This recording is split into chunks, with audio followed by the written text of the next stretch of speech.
Today we're going to talk about Hans Niemann, and he's been accused of cheating at chess, and it's apparently a pretty big deal. Greg wants to tell us about the videos we're going to watch. Yeah, the interview is with the St. Louis Chess Club, and of course comes up this big thing. There are apparently some deep-seated accusations of cheating that are shaking the chess world to its core. So let's go from there.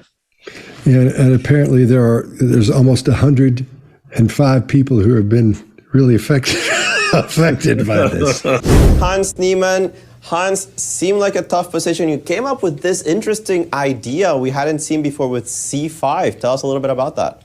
Yeah, well, first of all, this bishop b3 move is slightly, it's not the main line. The main line is actually knight f1. Yeah, knight f1. And I had some ideas there, which I thought would be a nice surprise. And so that was my main point. But bishop b3 is sort of the stopping knight g6, because then there's d4. So, gotcha. So the point behind knight e7 is that you can't play d4 because of knight c6. And this is a common idea. This is also an idea. There was a game, actually, let's say the pawn is on a2, the pawn is on a7, and the bishop is on b6. Yes. This idea is a position. There was a game, I think Alexenko Caruana from the candidates, 2021. So this idea of going back and forth is a nice little trick, especially because he played knight dd2 first. Yes. This is like you could argue it's a slightly inaccurate order, because you sort of aren't able to punish knight e7 directly. Like, let's say you played, instead of knight e2, rook e1, castles h3, let's say knight e7 now, then d4, and you can sort of punish this directly. So the main idea was just to sort of avoid this immediate d4 break, which is by getting sort of a semi-close position that I had more knowledge about. So, okay, we can go back to c5. Yes. So yeah, I didn't check it too much. It was sort of a spur of the moment. I was not too sure about what opening to play. I could have been better prepared in this specific game, of course. But obviously, yeah, knight f1, I don't remember, of course, what I remembered is that actually a5 is the most precise move. Here in this position, yeah, instead of knight f1. Yeah, that's what I remembered. And then you play bishop to e6, and then this sort of weird move, knight to c4. When I saw this, I was like, this is a bit weird. I don't think the engine will give this. I don't remember. I think maybe rook c8 is a move. But this looked pretty fine to me. It's like a weird Marshall. Yeah. And I guess you could sort of have the bishop on a7 isn't that bad in a Marshall, because you're sort of always stopping the d4 break, which is the main positional break in these positions. It's usually d4, and it's never really working here. So I thought that it was possible for him to sort of lack a direct plan, which he kind of did. He brought the knight to e3, which I don't think, from what I remember, knight to g3, and then sort of ideas with knight h2, knight g4, knight h4, knight f5 was the most precise. So I didn't think that this was so critical. But I think my main mistake was actually after the move bishop b8. This one right here, yes. yeah. So if instead of bishop a7, so after he plays the move a5, I should of course understand that the idea is to play bishop a4 and c4. This is sort of the only way that he can time the closing of the position to where I don't get direct counterplay. So in anticipation. Greg, what do you got? Yeah, good baseline, even if it is a bit long and torturous. This guy is doing what he does, stroking his chin. Look, he's a chess master. He's going to have to do something that makes him look like a chess master. He's doing that. His cadence is middle of the road with clear enunciation and speech pattern. He illustrates with his hands, even if he crosses his torso and uses a single hand as he's illustrating what he's thinking. He pauses, and then he goes in and clearly communicates specific messages. Some of them, I don't have any knowledge of what he's talking about, so it doesn't affect me that way. I play chess, but against who? Not anybody like that. So cadence slows at, I could have been more prepared, and he squints, which shows some discomfort that maybe he was not ready for the game. And again, when he said it was a weird move, he squints, closes his eyes, narrows them, showing some discomfort. His hands to his chin, again, this is just more of the same, but we get a really good baseline for what he does, including his whole body starts to get excited at about 2 minutes, 25 seconds. His whole body illustrating as he's talking about these moves, and he's geeking on what he does, just like we do when we do what we do. Chase, what do you got? Yeah, I'm just glad to see that Malcolm Gladwell's son is doing so well in the chess world. You're going to get burned for that. I'm kidding. I'm a huge Malcolm fan. Read every single me too. book. Yeah, me too. In this video, there's lots of self-soothing. There's adapting behavior. I'm not convinced this is a baseline. Watch later to see if this goes away or gets stronger. It's probably going to surprise you. But let's talk about some language here. Let's just do the language analysis. When he said, I had some ideas there. And he says, when I saw this, it was a bit weird. He's talking about his own move, as I understand it. So he's referencing a lot of what he's thinking and doing in terms of third person. When I received that, he said, when I received that, all the language is focused on getting. So pay attention. The language is focused on receiving some of these techniques. So pay attention to his memory of maybe him personally owning the moves. Maybe let's find some language about that. All the descriptive language is focused on observing his moves instead of making them. I want you to maybe play this back again. The language is focused on watching the moves instead of making them. There's some strange behavior here that I suggest a strong need for reassurance. A little bit of discomfort and just kind of bouncing around in this chair. Could be baseline. I haven't seen him in any other video. I did zero research for this. This is full disclosure here. But there's concealment and deception potentially are two different things. So concealment's one thing, deception is another. So let's see what happens in the next one. Mark, what do you got? Yeah, so I baselined him from before he moved to Europe. So he's in under 17s at the time. So he's certainly under 17 at that time, but he's probably, I'm guessing probably 16, 15, something like that. And he's going through the match that he just played. He's way more direct. He has the moves in his memory, and he's just going through each move, super direct with his gestures. No problem with recall at all. Still has lots of lip grooming at the same time. So that's baseline for him. If you see lip grooming here, you see it years ago in the same way. But I agree with you, Chase, that I had some ideas there that I thought would be a nice surprise. So there's a weird kind of way that he's communicating how he's thinking about chess and how he's playing it, which aren't consistent with 3 or 4 years ago. Is he direct or indirect? I think he's quite indirect in this baseline of him, whereas in the baseline that I've seen before 3-4 years ago, he's super direct. Castles A3, there's one of those Wallace and Gromit looks of fear on his face. Again, we don't normally see that with him. When I've baselined him on giving interviews with people where he's talking about how he's lost and is being beaten savagely, he's kind of super calm about it and just like, I'm just a terrible, terrible player, awful player, and I deserve to be losing, and I'm going to go and watch Netflix and calm myself down, is his kind of way of dealing with these things. And then he's got from what I remember and I don't remember. So there's, even in this kind of baseline of him, there's some weird language about not remembering what happened, some surprises that he kind of thinks might be a bit nice and a bit cool. But the lip licks and most of the body language that we might associate with stress is baseline for him. His indirectness at this point, I don't think is baseline. So I would say he's already under quite a bit of unusual stress for him, just going through, here's the way that this game played out. Scott, what do you got on this one? All right. Yeah, I thought this was getting a pretty good baseline on compared to what we see later on. I see what you're saying, Chase, because he sort of goes back into this when the heat is off him a little bit.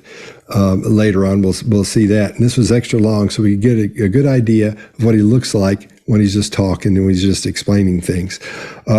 Now, for our British panelists, that's what this is for. There's a show called That Mitchell and Webb Look, and there's a thing they have on their bit they do called Number Wang. And this guy sounds like the host from Number Wang when he goes, Hans Niemann. That's what the guy sounds like. There's a bunch of British people laughing right now, but won't be Americans laughing right now. His illustrators are really smooth. He touches his face a lot, and he speaks really quickly. Now, where have you seen that before? I talk really fast, and I touch my face a lot. And what's happening here with this guy is this. When he speaks, he has the idea, he has the concept, and that's what he tries to push out. He's not trying to structure his sentences. as he explains what's happening. He's just trying to get the idea out. That's why it runs in. They run into each other. It stops. A lot of a lot of changing his mind, a lot of jumping around. That's the way I deliver information. I get the idea, the concept, and I try to get it out. And then you put passion along with that. And that's what starts getting things backed up, and you start rethinking as those right behind there, as those things are trying to get them out. So that's what's happened there. Plus, this guy is really smart. Obviously, like you were saying, Greg, if you've got to be smart if you're going to be a chess champ, right? But there's a little parlor trick I do, and I think, Greg, you've seen me do it. And it's where I can tell you what books you've been reading by the way you're talking and what your interests are. And that just comes from being an interrogator and trying to get into somebody's head. And so I'll know where to approach them when I'm talking to them. I would bet thousands of dollars this guy is into history and war stuff, war things, not World War II, older stuff like the Revolutionary War and Genghis Khan, even back to the 12th century, those types of things. That's what my bet would be. Because he's really smart, and that's what chess is. You're basically having a war with someone on a little table on a bunch of little squares. So I think that's what we're seeing there. Somebody who's really, really smart, trying to get their concepts out and their ideas out, but not structuring their sentences. But his vernacular tells us that he's not only really smart, but he's a big reader, because even though those words are coming out in jumbles and things like that, they're in these they're in groups that make sense as they come out. So you see these chunks of things that make sense because that's the way his brain sees things when he's reading. That's just what I think. That's the way it looks to me. That's I'm familiar with that, and I'm pretty familiar with what that looks like. I know on here we don't do a lot of statement analysis because we're supposed to focus on body language, and a lot of times we'll see statement. We're not the body language panel. We're the behavior panel. Statements are behavior. Yeah, but what I'm saying is we most of us come from from observing body language, and that's where I come from mostly, because a lot of times a lot of people will say that if you go through statement analysis when you're talking about body language specifically, and then statement analysis specifically, that you're being a wuss and that you don't know what you're talking about when it comes to the body language part. It's a safe place to run. That's not what we're doing here. Like you just said, we're the behavior panel. So in this one, we're going to sort of lean, I think, more on statement analysis than body language at this point. Well, there's a lot of choices of words. Yeah, there's a lot of choices of words in this whole thing that's used in interrogation all the time, and speech pattern deviations and all that. I agree. Yeah. I got two things, Scott, for you. On my notes, I said this guy has a lot of Scott Rouse behaviors. He crosses his body, uses a single hand to speak. And he does. He does do that. He pushes those words out, and he's got passion when he's speaking. So yeah, it's funny you say that because it's in my notes. But you know what? That's Scott's behavior when he's hanging out with us. Yep. When Scott's in front of like new people, no, for sure, presenting, he doesn't do any of that. But that's the Scott's hanging out with friend behavior, I think. Yeah. That's what I'm saying. But he's doing the same thing. He's using a hand to gesture and say what he's thinking. He's putting word patterns together a lot the same way. That's why I thought it seemed more like baseline. And yeah, I mean, these guys have to be smart, but they're smart about what they do. And I think we'll see him playing chess as we watch the show. Dang it. That was one of my lines, dude. Oh, cut it out. You own it. You own it. You can control it. Nah. Niemann. Hans, seemed like a tough position. You came up with this interesting idea we hadn't seen before with c5. Tell us a little bit about that. Yeah, well, first of all, this bishop b3 move is slightly, it's not the main line. The main line is actually knight f1. Yeah, knight f1. And I had some ideas there, which I thought would be a nice surprise. And so that was my main point. But bishop b3 is sort of the stopping knight g6, because then there's d4. So the point behind knight e7 is that you can't play d4 because of knight c6. And this is a common idea. This is also an idea. There was a game, actually, let's say the pawn is on a2, the pawn is on a7, and the bishop is on b6. Yes. This idea is a position. There was a game, I think Alexenko Caruana from the candidates, 2021. So this idea of going back and forth is a nice little trick, especially because he played knight dd2 first. Yes. This is like you could argue it's a slightly inaccurate order because you sort of aren't able to punish knight e7 directly. Like, let's say you played, instead of knight e2, rook e1, castles, h3, let's say knight e7 now, then d4, and you can sort of punish this directly. So the main idea was just to sort of avoid this immediate d4 break, which is by getting sort of a semi-close position that I had more knowledge about. So, okay, we can go back to c5. Yes. So yeah, I didn't check it too much. It was sort of a spur of the moment. I was not too sure about what opening to play. I could have been better prepared in this specific game, of course. But obviously, yeah, knight f1, I don't remember, of course, what I remembered is that actually a5 is the most precise move. Here in this position, yeah, instead of knight f1. Yeah, that's what I remembered. And then you play bishop to e6, and then this sort of weird move, knight to c4. When I saw this, I was like, this is a bit weird. I don't think the engine will give this. I don't remember. I think maybe rook c8 is a move. But this looked pretty fine to me. It's like a weird marshal. Yeah.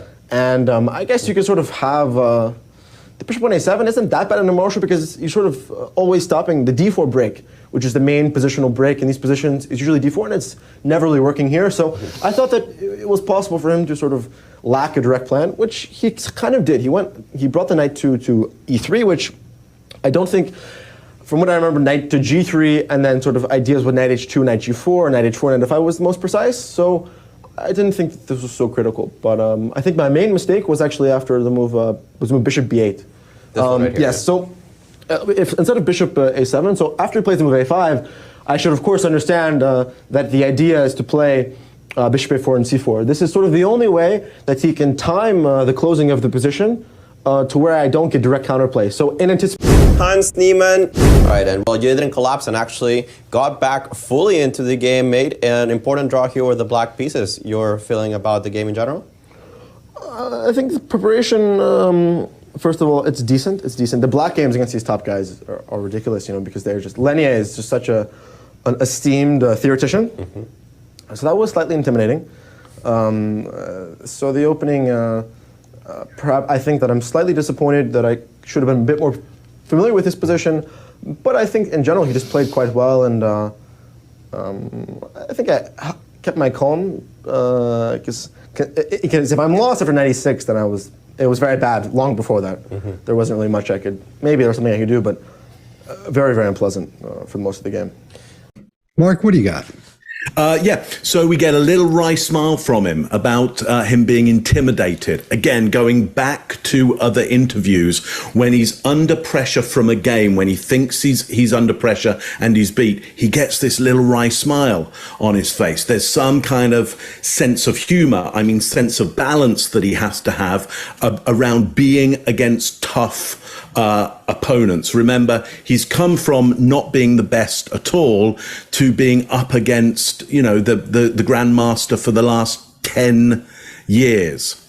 I think that's why we might be getting some differences in his behavior, even going through how a game played out, because the game that he's been playing back then is not the game that he's having to play right now to be one of the best in the world. Now, you might go, okay, well, probably because he's cheating in this game. Yeah, maybe. We'll maybe get there.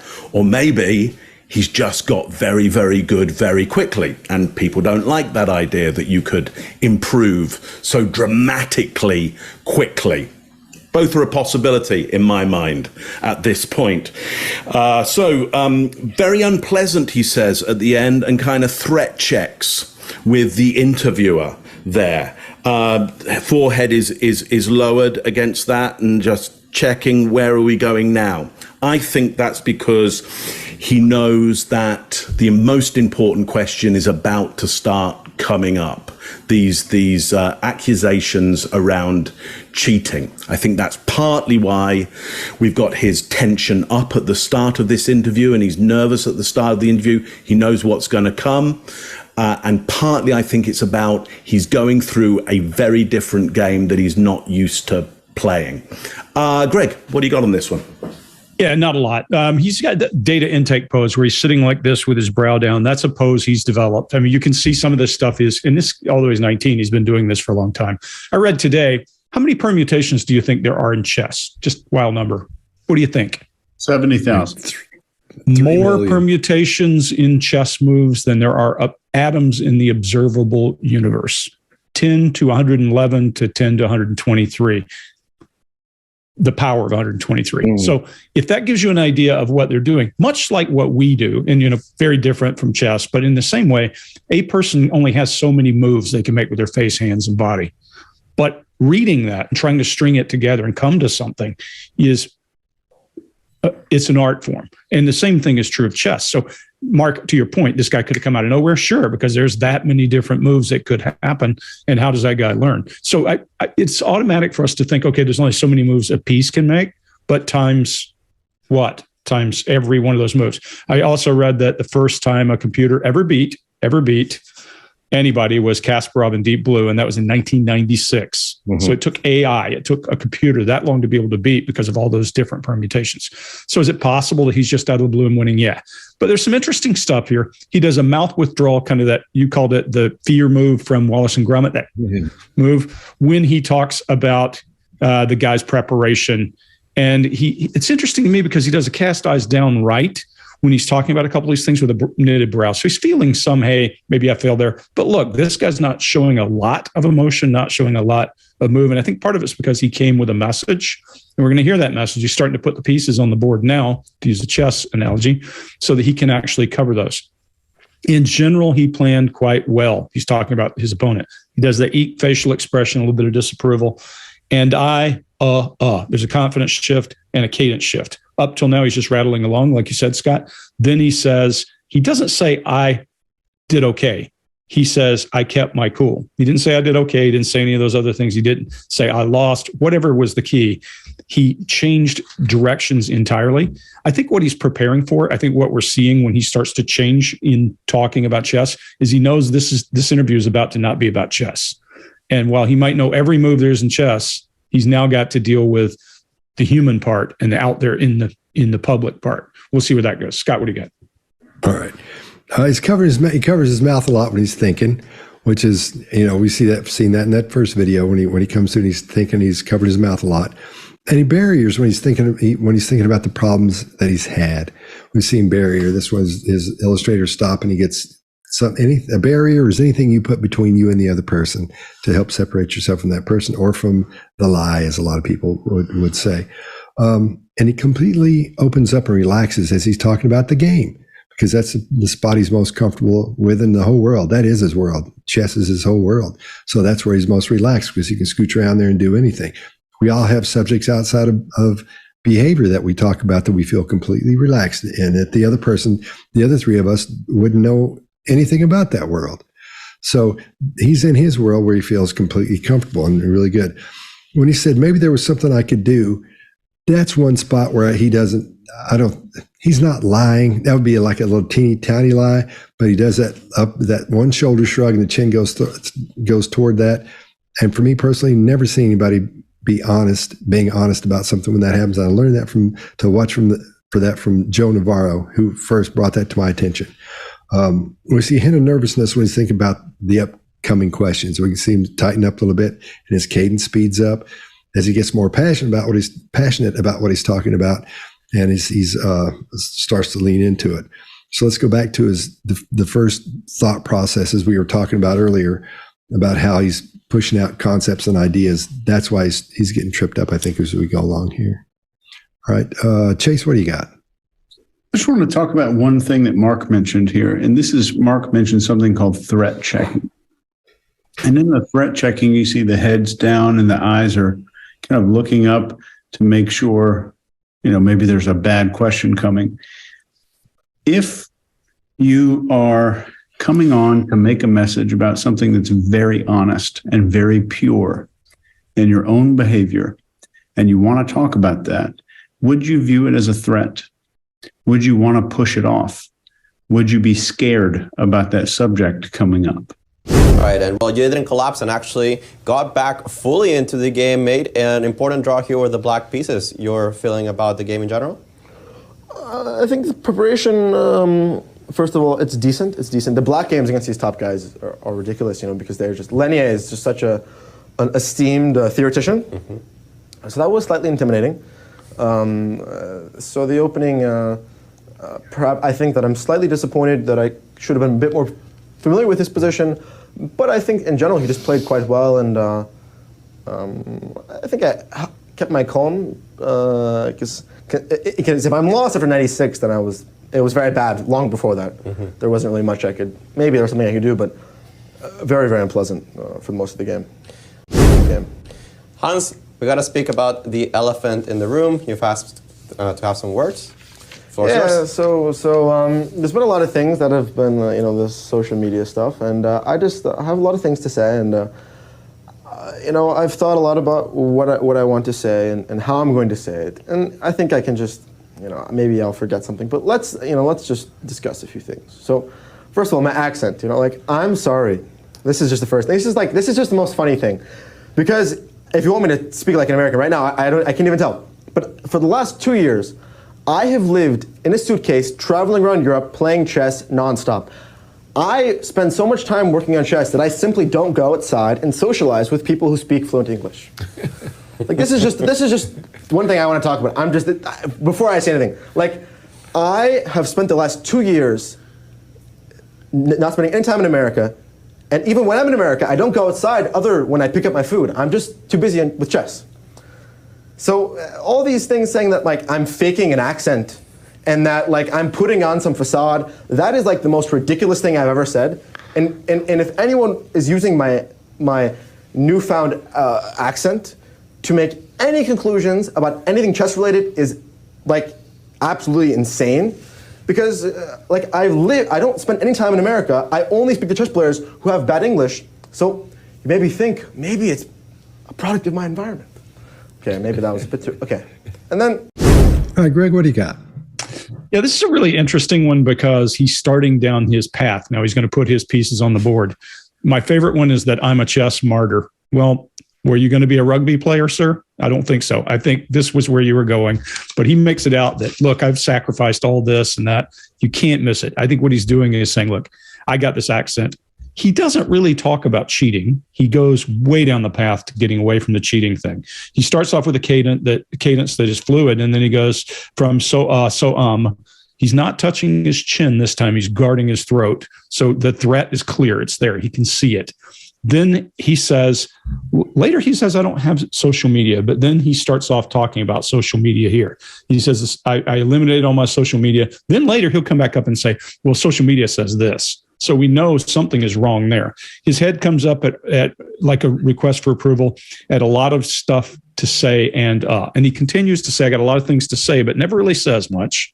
So this is stress. This is the brain. We say you lose language first. He's clearly, this is the threat he's been expecting. He came with a plan that he would go martyr. Then he would say, you're attacking my accent. That's an aiming stake argument. Let's take the simplest of the arguments, take it apart. And then if that one doesn't hold water, the rest of them must not be true as well. He stammers, pontificates, then steps right into the accent.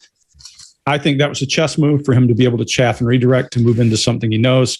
Then he dismisses everything with a smile, points out how stupid the whole thing about the accent is.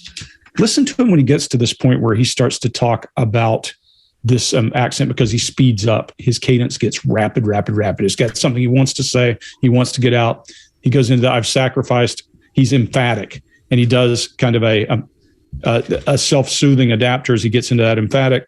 And then the very next move, he does that, what I always call the pulling taffy. He tries to draw the guy's eyes back over to him. I don't think he's even doing it intentionally. I think it's just there. His mouth goes wide open. And he just reiterates the same thing over and over and over. And at the end, he purses his lips to disapprove.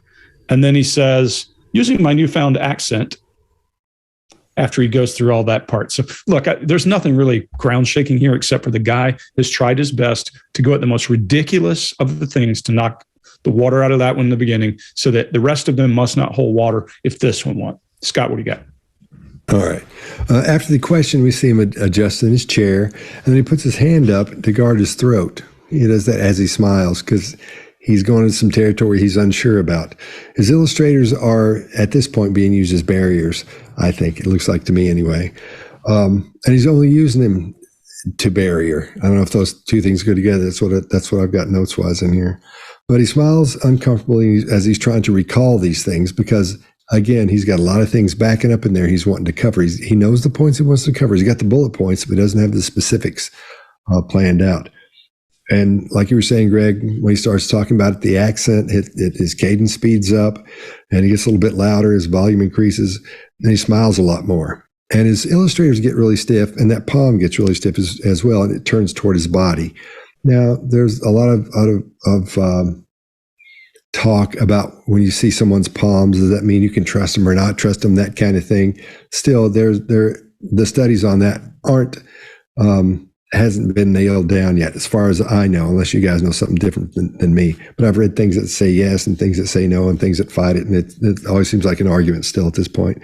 And when you see him doing this praying hands thing, it's the same type of thing when Trump does that little pinch that he does. He goes, and this is, the greatest thing in the whole wide world.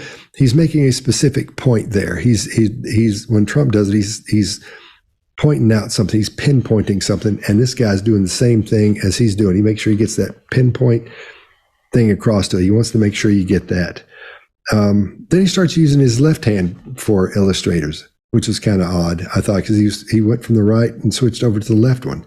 And we see a whole lot of shrugs and double shrugs, and that lets us know that he's really not sure about this, or maybe he's not unsure, but he's not very confident with what he's talking about at this point. Chase, what do you got? Yeah, right here, you guys have covered some of this. There's an immediate abdominal protection. There's humorous retraction. His upper arms are coming in, which is a fear response. Throat protection, confirmation glance, all in the same little, probably 1.5 seconds. I'm not saying that these are any indicators of deception. If you look at the context, there might be reason for this because there's hard questions coming up. And I think there's a potential for this to be honest. He's socially nervous, and there's stress behavior here, like increasing speed, like insanely increasing speed, his pitch, his movement. And somebody else on the internet will absolutely tell you that this means deception. And we talk a lot about context, clusters, and environment. If you see somebody tell you this deception is here in this clip or this video here, you're talking to somebody with information and no experience, or somebody with a little bit of experience using bad information, or somebody with neither of either one of those, who just maybe calls himself an expert. But let's take this for right now as data either way, and we're getting a quick baseline on maybe some of his stress behavior in case we see something different in the next few videos. So there's a left-hand preference during the denial. I want you to remember that for the future videos. When we see denials, there's a preference for him using his left hand. There's increased speech during the denial. His fluency is intact. He's very fluent. The sentences may be completely screwed up, but he's fluent. And there's a tendency toward attempting to be more likable by using innocence right here, using frequent confirmation glances to the interviewer. The blink rate goes up, and which indicates a stress. He's blinking more often. Stress at these key moments surrounding being the recipient of social judgment or criticism. Just and only, and what I've seen, just when he's the recipient of some kind of social criticism. So interesting point here, and we'll use that data in the videos that are coming up. Mark, what do you got? Yeah. So look, he becomes way more direct at this point than we've seen him before, explaining how he goes through his chess match. In fact, more the kind of directness that he has in some baseline videos that I've watched of him when he's 17.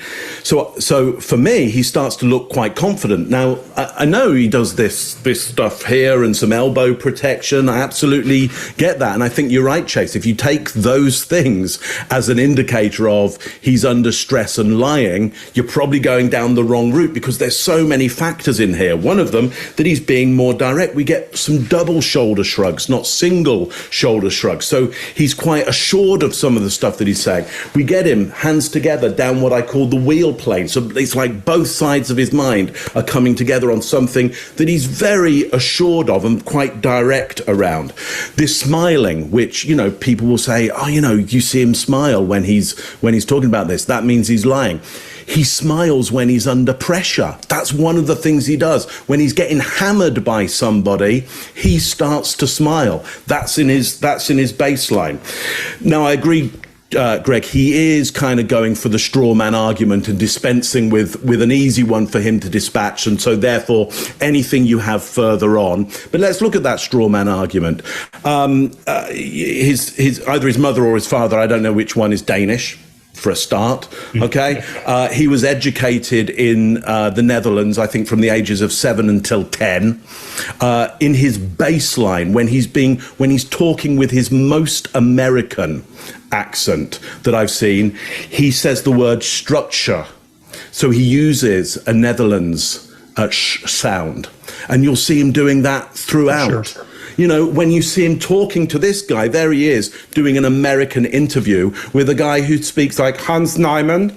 It's like, yeah, if you are around people who are American who go Hans Niemann all the time, you're going to start to adapt your accent to fit in with the mainly European, Eastern European grandmasters of chess, okay? So I think there is a fair argument to say he grew up around Northern European accents and was schooled in them, okay? And then if it's true that he started, you know, hiding in his room for a couple of years and studying even further and mainly having conversations with people who are very, very good at chess, yes, you're going to hear a lot of Eastern European accents which have a certain cadence, and you're going to pick up on that in order to fit in. And regardless of that, when you hear his baseline American accent at the age of like 15, 16, 17, he still has the Dutch sh sounds in as well as many others. So look, you know, if you want to call him a liar by video 3, that at this point, the jury's still out for me. At this point, he gets more direct. He gets, to an extent, more confident. Yeah, I think he knows some even more tricky questions are coming up, and that's what the barriering may well be about here. That's all I got on that one. Yeah, I think it's a good point to point out here. We say it all the time. There are no indicators of deception, just discomfort, and that can be caused by lots of reasons. The threat. He's identified the threat. He's got a plan. Clearly got a plan. Okay. Hans, we got to speak about the elephant in the room. You've asked to have some words. Yeah, so there's been a lot of things that have been, you know, this social media stuff, and I just have a lot of things to say, and you know, I've thought a lot about what I want to say and how I'm going to say it, and I think I can just, you know, maybe I'll forget something, but let's just discuss a few things. So, first of all, my accent, you know, like, I'm sorry. This is just the first thing. This is just the most funny thing, because if you want me to speak like an American right now, I can't even tell. But for the last 2 years, I have lived in a suitcase, traveling around Europe, playing chess nonstop. I spend so much time working on chess that I simply don't go outside and socialize with people who speak fluent English. Like, this is just one thing I want to talk about. Before I say anything, like, I have spent the last 2 years not spending any time in America, and even when I'm in America, I don't go outside other when I pick up my food. I'm just too busy with chess. So all these things saying that, like, I'm faking an accent and that, like, I'm putting on some facade, that is like the most ridiculous thing I've ever said. And if anyone is using my newfound accent to make any conclusions about anything chess related is, like, absolutely insane. Because like, I don't spend any time in America. I only speak to chess players who have bad English. So you maybe think maybe it's a product of my environment. Okay, maybe that was a bit too, okay. And then Hans Niemann. In the game, queen takes c4, bishop c6, knight f3, and then I thought knight to d7. He plays castles. I thought bishop to d5, and then I play c5. And then I thought this was my plan. So I understood, at least not in most precise way, but I understood that there was going to be the move knight f3, thus leading to a transposition. So this is why I took some time. People are saying that I'm taking time and that I'm making up that I meant. Like, I checked it because it's a transposition. I'm spending extra time to make sure that the transposition is correct because it's the world champion, and he's just sprung a very dangerous trap. Now, if I don't know this, it can be very dangerous. But the fact that it's not a miracle, it's actually me being extremely tedious and going through every single possible transposition or sort of line that he could play in the Catalan. That's the first thing, okay? I need to. There's just so many things that All right, Greg, what do you got? Yeah, so he's back to baseline as he talks about this chess, about the game. Anytime he's in his comfort zone, it's something he can talk about. Boom, boom, boom. See how quickly he speaks, what his cadence looks like. It's fluid. There's not a chop in there. There's no stammer or stutter. And then when you get back to why did you take your time, he starts to slow. And look, the guy's 19, but, and again, this is another attack. This is another place where he's got to defend. So he goes into this speaking and editing as he speaks. And there's a thing I used to teach people to always look for when a person's talking. I've interrogated a lot of people in my life. When you put them under high pressure and they get to the end of the sentence and they still have other things to say but are not sure how to say them, they come out with a bunch of garbage at the end that is unintelligible, and he does it. So he had the other things he wanted to say. Scott, I think you're dead on about he has a plan for what he wants to say and not formulated the words. He's trying to put them out. And by the end of it, he's got trapped words and he squirms his way out of it and does, his eyes go down to the right. And he does kind of just what I'm going to call chaff for its own sake. There's no redirect. He's not trying to do it. He's just trying to throw out information.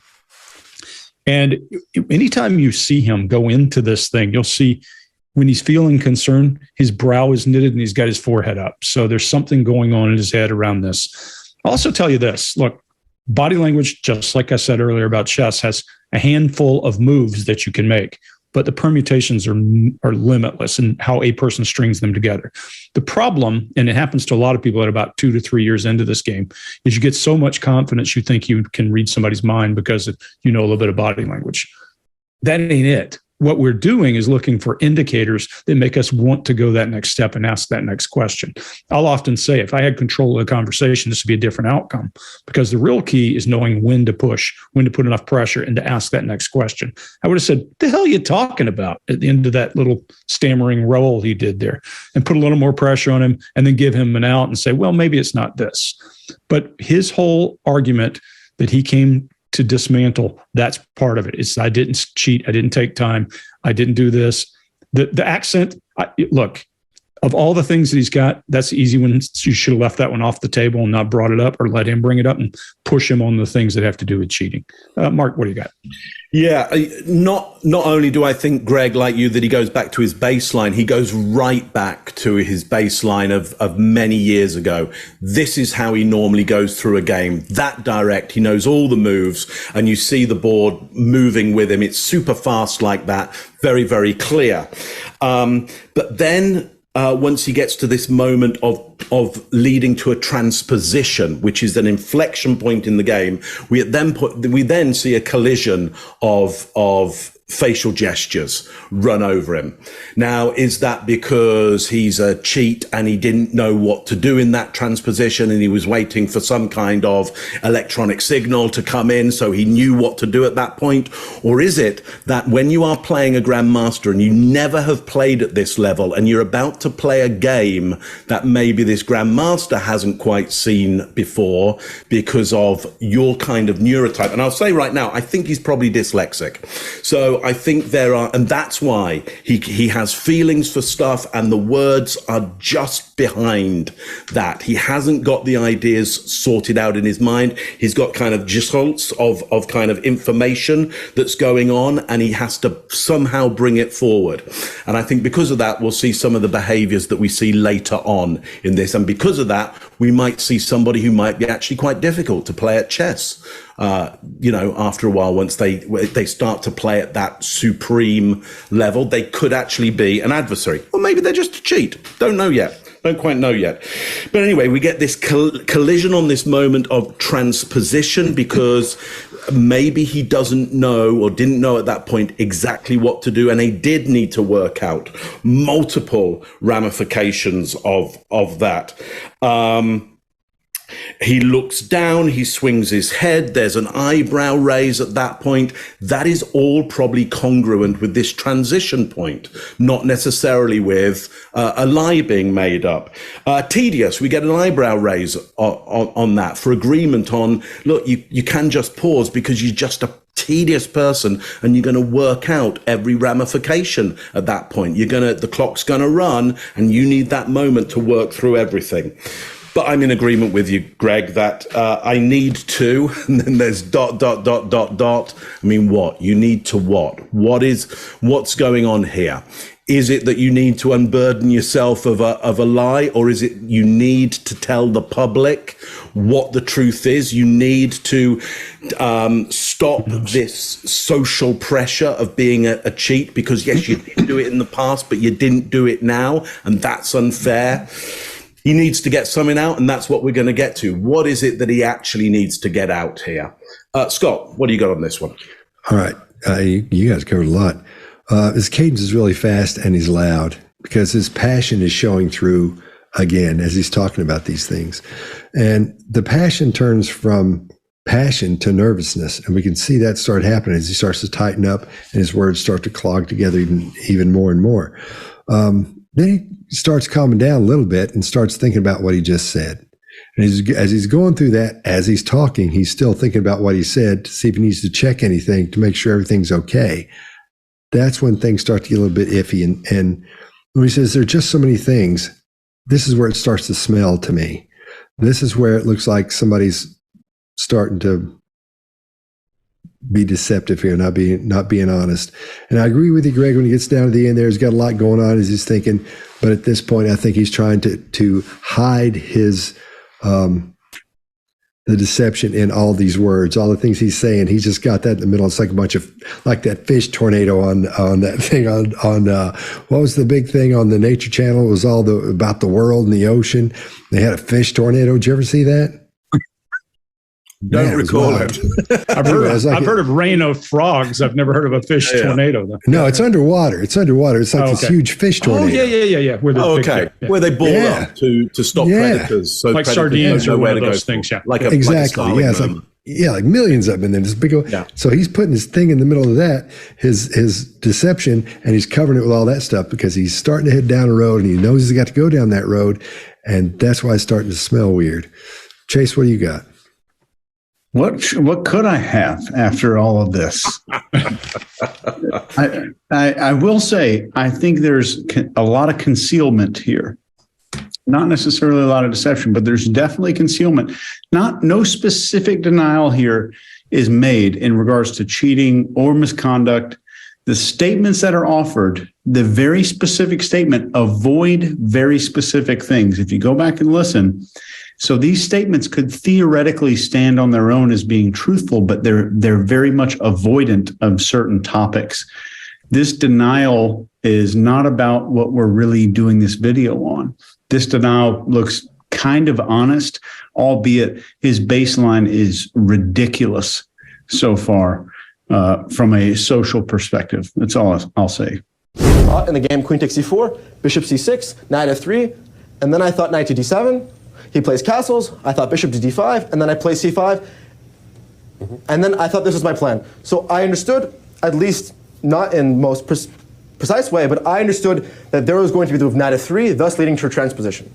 So this is why I took some time. People are saying that I'm taking time and that I'm making up that I meant. Like, I checked it because it's a transposition. I'm spending extra time to make sure that the transposition is correct because it's the world champion, and he's just sprung a very dangerous trap. Now, if I don't know this, it can be very dangerous. But the fact that it's not a miracle. It's actually me being extremely tedious and going through every single possible transposition or sort of line that he could play in the Catalan. That's the first thing. Okay, I need to. There's just so many things that first thing. Okay, I need to. There's just so many things that So I think those are the main things. And then of course. And then the fact that my analysis is not at the level of a top player. In my game against Ferrugia, you need to understand that when I play the move queen to g3, I did not elaborate this during the game, this is a purely psychological move.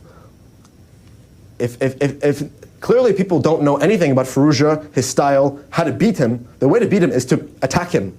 He really, really hates being attacked, and the main ways he loses is by being attacked. Now, we had a game in Miami where I got an attack, and he completely collapsed. And I studied previous games knowing he attacked. So when I see the position, and I say queen g3, I think to myself, okay, I highly doubt, based on my intuitive feeling, that I'm losing here. I don't feel the need to calculate every single little variation because I'm confident that there's no way first he's going to take, and if he takes, he's going to be shared shitless. Okay? Okay, so that's this game. Now...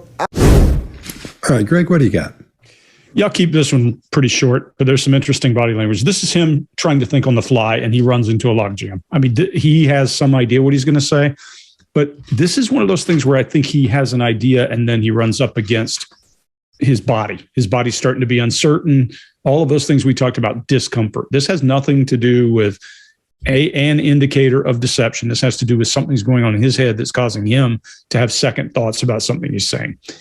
If you pay attention to when he says at the end of that psychological move, he does a lip retraction, his lips come back in like he's looking for some kind of reassurance. And if you pay attention, his eyes open wide and he almost looks like a child when he does it. That makes me not have confidence that that was his intent, that he did something. He also does a single shoulder shrug there. So all those three together, we always say clusters matter. Those three clusters make me want to go, oh, wait a minute, hold on, something has shifted. Let's talk about that. And then he gets to some words, things like if. He dances in the chair anytime he's talking about something that has nothing to do with chess. And then when he gets back to chess, he's boom, boom, boom, boom, boom, boom, boom, boom. When he talks about moves, he is methodical and process-driven. When he gets off anything to do with that, his personality is one that has to dance around a little bit to get away from it. His tactic here, in my opinion, is to shift fields. This is not chaff and redirect. That's when you drop stuff, hope somebody picks it up, and go after it. This is field shifting. And by that, I mean, if I get you into what I do well, then I own it. I can talk about it all day. When we did a show called We Can Make You Talk, there's a young, brilliant young guy. And we pushed him until he gave us information, exchanged it for a cookie. But I remember putting him under real high duress, and he screamed out, "I have a brilliant mind." And of course he did, but so what? We don't need it for what we do. We win. And that's what you have to remember is if a person can put you in their field, it doesn't matter how smart you are. If they can outthink you in their field or talk about it in a way where you have respect for them, clearly this guy has respect for him, then you change the entire conversation. Doesn't make me feel warm and fuzzy when a person does that in defending themselves against some kind of an accusation. The accusation should stand on its own. You should respond to the accusation. It immediately makes my radar go up and go, hold on, let's dig in a little bit and figure out what's going on. Chase, what do you got? I want you to focus really closely on one phrase here. He says, I got an attack. He uses the word, I got an attack.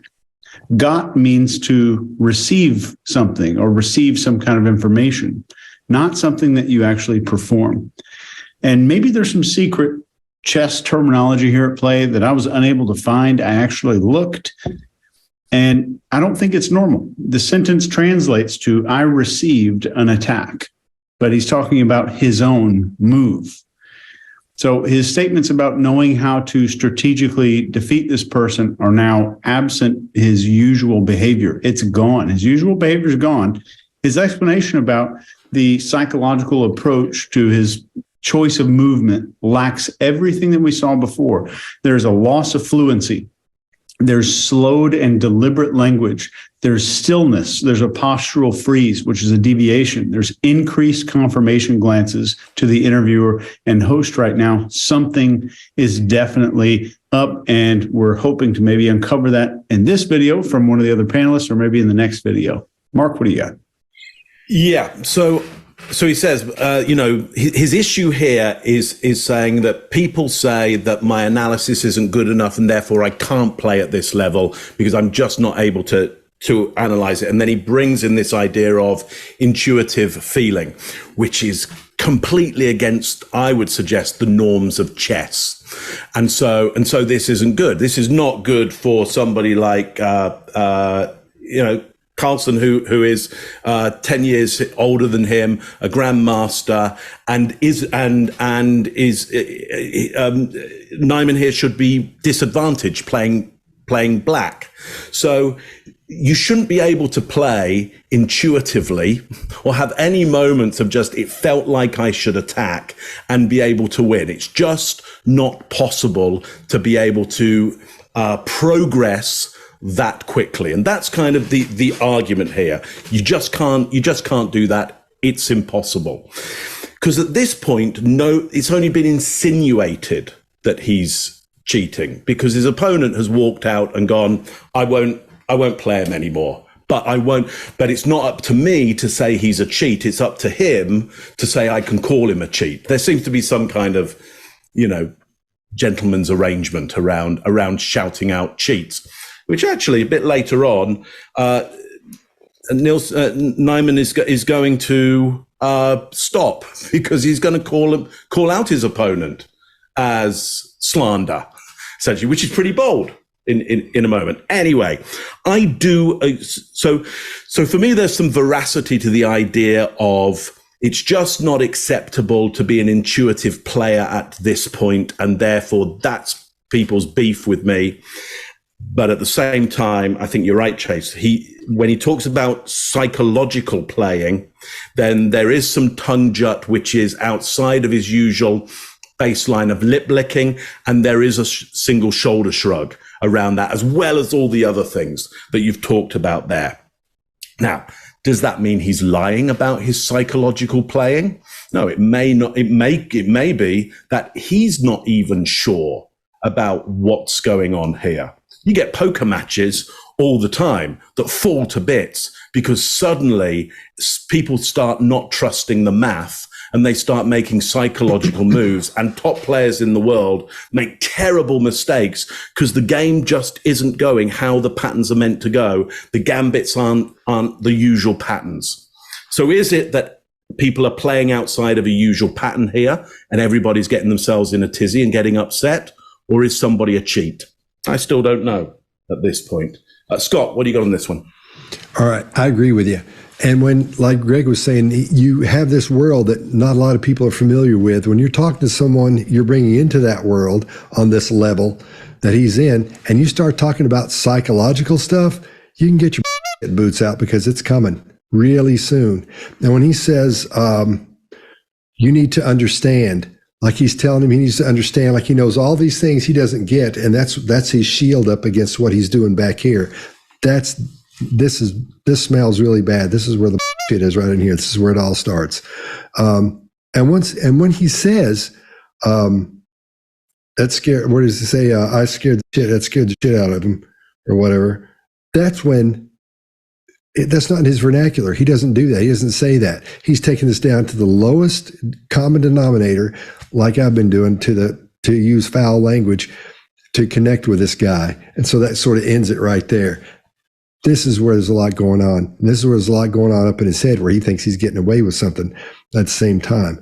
But what the key thing is here, when he says, you need to understand this, that's where it's happening right there. I know that I'm not talking a lot about body language, but let's listen to what he's talking about here. Yeah, I'm gonna leave it there, because that right there is where it all starts happening for me. When I said, I see what this guy's doing at this point. For me, at this point, I think he's full of it, and be hard to change my mind. Okay, we good? Oh man, those are good leans. First thing, okay. I need to. There's just so many things that so I think those are the main things, and then of course, and then the fact that my analysis is not at the level of a top player. In my game against Fruja, you need to understand that when I play the move Queen to G3, I did not elaborate this during the game. This is a purely psychological move. If clearly people don't know anything about Fruja, his style, how to beat him, the way to beat him is to attack him. He really, really hates being attacked, and the main ways he loses is by being attacked. Now, we had a game in Miami where I got an attack, and he completely collapsed. And I studied previous games, knowing he attacked. So when I see the position, and I say Queen G3, I think to myself, okay, I highly doubt, based on my intuitive feeling, that I'm losing here. I don't feel the need to calculate every single variation, because I'm confident that there's no way first he's going to take, and if he takes, he's going to be shared shitless. Okay? Okay, so that's this game. Now, that's this game. Now, after the game, first of all, you're extremely tired, and it's extremely difficult sometimes to recollect the things that you're talking about, the moves, the variations. It's not like I'm coming in here full of energy, right? And especially in the analysis, okay, you can debate full of energy, but like, it's not. Sometimes you just forget things. So the notion that I simply can't speak about chess on a high level is completely ridiculous. I'm a very intuitive player. I made a gut call to play Queen G3, and it paid off. And even if you look at the pattern of my games, you know, it's I'm clearly missing many chances, and it's extremely human chess. Now, okay. So this is, I think, is that everything about the interviews? Have I covered everything? It's up to you. No, I have, because the interviews have been a key point. So that's just something I wanted to cover, that people are ridiculous about interviews. Okay, like my accent is, I can't even realize because I'm numb to it. But this is not a facade. I'm sorry. I just don't socialize much because I work so hard at chess. Like I'm literally sorry. I delete all social media. I sit inside. I study chess, and I leave to pick up my delivery food twice a day. That is my life. I enjoy it. Okay. And if my English is not as native as it is, sometimes I'm sorry, but when I speak to, let's say, an American friend, it comes right back. Right. It's something subconscious. So maybe now it's coming back. Anyways. So in terms of the interviews, that's fine, right? So now I've noticed throughout social media, a lot of people who I once had respect for, who I once sort of looked up to, a lot of my heroes have decided to hop on this bandwagon. Now, there have been a lot of speculation, and there's been a lot of things said, and I think I'm the only one who knows the truth. So there's a few things that need to come to light. All right, Chase, what do you got? Let's talk about the speed of his language in this and a lot of the other videos. I'm pretty well versed in languages. I speak a few. I couldn't understand some of this. I rewound it and listened again. I couldn't get it. As much as I want to pretend like I've got everything figured out, I couldn't get this language, some of it, some pieces of it.